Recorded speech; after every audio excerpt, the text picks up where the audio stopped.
ہے دوستو، یعنی کہ اللہ نے جو قرآن پاک میں چیلنج کیا ہے نا کہ اے کافرو اے مشرکو، کوئی اس جیسی کوئی ایک ہی آیت ہی بنا کر لے آؤ، تو یہ اللہ کا ایک معجزہ ہے کہ کوئی آیت نہیں بنا سکتا اور نہ بنا سکے گا قیامت تک۔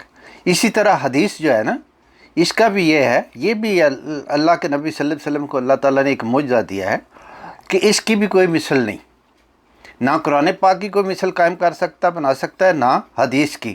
اور دیکھیں سب سے بڑی چیز جو ہے وہ یہ ہے کہ قرآن پاک کی ہر آیت اور حدیث پاک، اس کے بعد آپ کہیں گے آمین، یعنی کوئی آیت کوئی حدیث آپ کے سامنے ایسی نہیں جس کے بعد آپ آمین کہنا پسند نہ کریں۔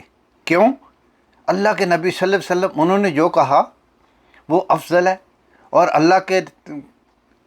اللہ نے جو اپنے کلام میں کہا وہ اس سے بھی افضل ہے۔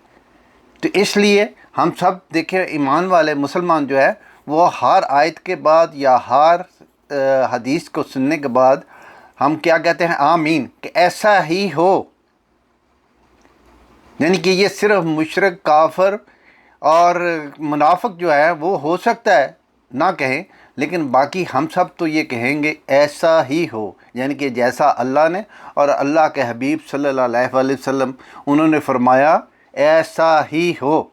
تو یہ ایک بڑا معجزہ ہے، یعنی کہ پورا قرآن پاک، پوری حدیث، دیکھو کسی میں بھی آپ کو یعنی کہ ذرا بر بھی یہ نہیں آئے گا کہ یہ ہمارے خلاف چل رہی ہے، یہ ہماری ہدایت کے لیے ہے۔